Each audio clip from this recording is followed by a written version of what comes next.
आप देख रहे हैं न्यूज़ सैर इंडिया और मैं हूं अरफाज़ मडैंग। आज खास मुलाकात में हमारे साथ यहाँ पे फॉर्मर डीआईजी व सोशल एक्टिविस्ट अशोक अत्री जी मौजूद हैं और ये डेली वेजर्स एसोसिएशन जितनी भी हैं, जितने भी डिपार्टमेंट्स में डेली वेजर काम करते हैं, उनके जो प्रेसिडेंट हैं या लीडर्स हैं वो यहाँ पे मौजूद हैं और उनकी सपोर्ट में यहाँ पे पहुँचे। इनसे बात करते हैं।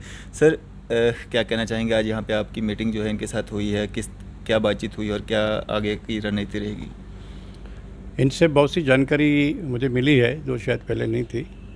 एक तो इन्होंने ये कहा था कि ये 94 के लोग हैं जिनकी स्ट्रेंथ ऑलमोस्ट 60,000 के करीब है और 2014 से पहले ये प्रपोज़ल जो है ये गवर्नमेंट को गया था रेगुलराइजेशन के लिए, लेकिन वो किसी वजह से वो नहीं हो सका, शायद गवर्नमेंट चली गई या क्या हुआ।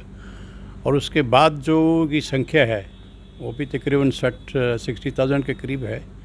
तो इनका कहना है कि 2014 के बाद जो भी लोग लगे हैं वो बीजेपी की गवर्नमेंट में लगे हैं, वो इन लोगों ने लगाए हैं, डिफरेंट डिपार्टमेंट्स में लगाए हैं। और जो है हम तो उन लोगों की डिमांड करते हैं रेगुलराइजेशन की कि जो लोग 94 के बाद लगे हुए हैं, और अगर हम ये देखते हैं 94 से लेके 2021 तक देखते हैं कि इन लोगों की 26 साल तो सर्विस हो गई है जी।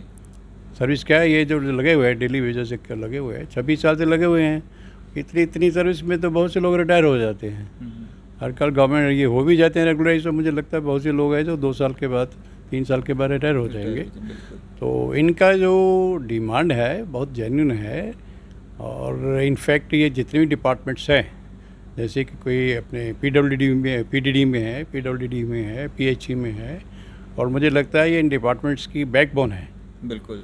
अगर इन लोगों को आप मैनेज करोगे तो ये डिपार्टमेंट चलना बड़ा मुश्किल हो जाता है। बिल्कुल मुश्किल हो जाता है। मुश्किल जब ये कितना एक इम्पॉर्टेंट एक ऑर्गेनाइजेशन का, एक डिपार्टमेंट का ये हिस्सा है, और मुझे कोई वजह नहीं लगती है कि इनको क्यों नहीं पक्का किया जाए। और दूसरी बात ये है क्योंकि जब हमारे हिंदुस्तान के प्राइम मिनिस्टर अगर रैली में ये कहते हैं कि साहब आप हमें डीडीसी में जताएं, हम इनको रेगुलराइज कर देते हैं, तो प्राइम मिनिस्टर से ऊपर क्या है?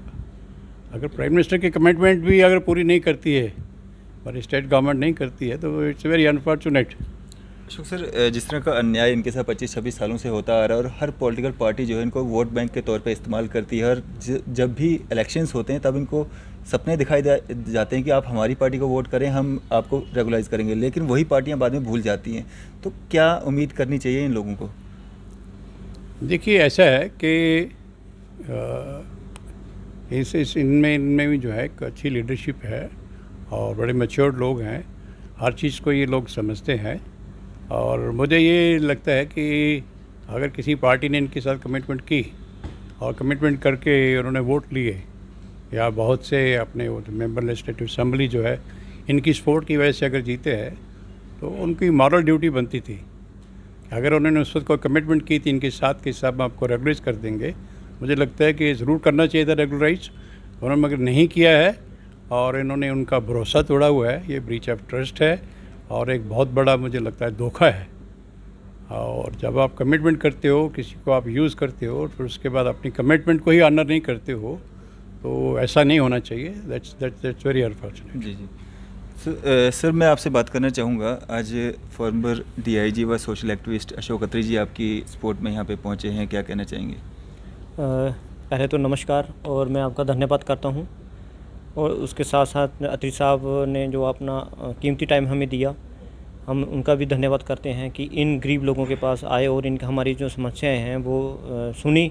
और जैसे उन्होंने बोला कि हाँ जी, मैं हाई लेवल तक बात करूंगा, और जैसे अभी आपके सामने भी उन्होंने बोला कि इनके साथ अच्छा नहीं इनजस्टिस हो रहा है, तो पहले तो मैं इनका धन्यवाद करना चाहता हूँ। और उसके साथ साथ मैं एक चीज़ और बोलना चाहता हूँ, जो हमारी यूनियन है, जैसे हमारे लोग इकट्ठे हुए हैं, लीडर्स हैं हमारे, हमारा मकसद यही है कि जितने भी सोशल एक्टिविस्ट हैं उनको जगाना, उनको अपनी प्रॉब्लम बताना, अपने मोहल्लों वालों को अपनी प्रॉब्लम बताना कि किस किस पार्टी ने हमारे साथ धोखा किया, और जैसे अतीश साहब ने बोला कि हमारे साथ कमिटमेंट भी की गई और पूरा नहीं किया गया।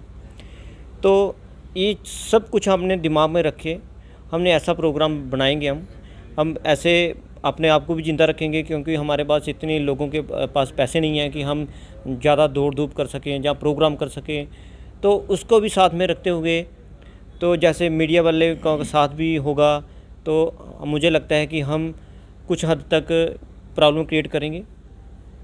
जो लोग वादे करते हैं वो वादे पूरे नहीं करते, उनको प्रॉब्लम हो जाएगी।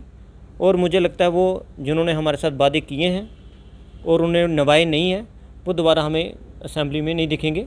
और उसके साथ साथ हम ये बात नहीं बोल रहे कि हम अकेले कुछ कर सकते हैं, हम ऐसा माहौल बना देंगे क्योंकि हम खज्जल हो रहे हैं, हमारे बच्चे खज्जल हो रहे हैं, हमारी लाइफ ख़राब होगी। 25 साल हो गया जॉब करते हैं, हमारे पास तो अपना घर भी नहीं है, बिल्कुल। हम किराए पे नहीं रह सकते। जो जॉइंट फैमिली में लगे हुए एडजस्ट हैं लोग, उसी पे सहारा बने हुए हैं, अपनी उसके सहारे चल रहे हैं, जॉइंट फैमिली के सहारे से। हमने जो 25 को प्रोग्राम हो, उसके पहले भी हमारे प्रोग्राम डिस्ट्रीब्यूट होते रहेंगे, बीच बीच में प्रोग्राम करते रहेंगे। 25 के बाद हमारा जो बड़ा प्रोग्राम होगा डिपकाम साहब के बाद सामने, वो एक इनको एक मतलब एक चेतावनी है। उसके बाद हम लगातार प्रोग्राम करते रहेंगे। और इस बार हम ये नहीं होगा कि इलेक्शन अनाउंस होगी तो हम चुप बैठेंगे। कोड ऑफ कंडक्ट भी लग गया, उसके बाद भी हम प्रोग्राम करते रहेंगे। जैसे उनकी उधर रैली चलेगी, हमारी बाहर रैली चलेगी, हम प्रोग्राम लगातार कर देंगे। इतना परेशान कर देंगे, इनको ये महसूस होगा कि हमने बहुत बड़ी गलती कर दी है। और इसका गलती का जो, अगर इन्होंने गलती नहीं मानी, अगर हमारा काम नहीं हुआ तो हम तो छोड़ेंगे नहीं। तो डेली वेजर्स का एक प्लेटफॉर्म पे आना कितना ज़रूरी हो जाता है? आपके माध्यम से मैं अभी सभी जितने भी लोग हैं, हमारे कुछ लोग हैं कि हमारे पास नहीं पहुंच पाते, तो यहाँ पे आना सबके बस की बात नहीं है, संभव नहीं है, क्योंकि पैसा नहीं है। तो कहाँ, यही जम्मू डिस्ट्रिक्ट के लोग हैं और जो बाहर के लोग बैठे हुए हैं, वो मतलब रहें कि हम जहाँ पे बैठे हुए हैं और उनके बारे में कर रहे हैं। अगर कोई बंदा हमारे साथ बीच मिलना चाहता है, वो आ सकता है हमारे साथ और हमारे ग्रुप में शामिल हो सकता है। हमारा एक ही मकसद है, जो 60,000 कैजुअल लेबर है उसको रेगुलाइज कराना, उसकी तनख्वाह दिलवाना, और ताकि वो भी अपनी ज़िंदगी अच्छे से बसर कर सकें, अपने बच्चों को पढ़ा सकें, अच्छी तालीम दे सकें। हमें बहुत प्रॉब्लम है ये, मैं आपको, मेरे पास वर्ड नहीं है कि मैं आपको कैसे बताऊं कि कितनी प्रॉब्लम में लोग हैं और उनका कैसे गुजारा चलता है। और मैं बताता हूं, इस बार रक्षाबंधन पे PWD की तनख्वाह नहीं आई हुई है। मतलब इतनी परेशानी है। अब उनको 4-5 महीनों से बिल्कुल भी तनख्वाह नहीं मिली हुई है, तो लगातार काम कर रहे हैं। अब जैसे, अब मुझे छोड़िए, मैं कुछ बोल रहा हूँ, आपको लगता होगा कि ग्राउंड लेवल पे लोग काम नहीं करते। आप चले जाइए कहीं भी, अब कि अपने मोहल्ले में देख लीजिए, वहाँ पे अगर कोई बाल खोलने वाला है, कोई फ्यूज़ लगाने वाला है, वो डेली बेसिस है, डेली बेसिस है। एक्चुअल में ये बोलते हैं कि ये हमने नहीं लगाए। हमने बोला कि अगर आपका काम डेली बेसिस के बिना चल सकता है तो आप न्यू रिक्रूटमेंट करिए और इनको बाहर निकाल दीजिए, ताकि ये भी कुछ और करें और काम काज करें। ये तो बिजनेस करें। ये मैं बोलता हूँ कि जिस लोगों ने, मैं सच बोल रहा हूँ, जिस बंदे ने, हमने जॉब ज्वाइन की थी तो उसने रेडी लगाना स्टार्ट कर दी थी। अब उसके पास अच्छा बिजनेस है अपना, जो फ्रूट की रेडी लगाता था उसके पास अच्छा बिजनेस है, और हम नीचे ही गए हैं, ऊपर नहीं आए हैं। चलिए, शुक्रिया हमारे साथ बातचीत करने के लिए। और आज फॉर्मर DIG व सोशल एक्टिविस्ट अशोक खत्री जी डेली वेजर्स की सपोर्ट में यहाँ पे पहुँचे हैं और एक मीटिंग हुई है और अगली जो रणनीति है वो बनाई गई। फिलहाल देखते रहिए न्यूज़ 7 इंडिया। मैं अरफाज मडैंग, कैमरामैन शाहनवाज के साथ।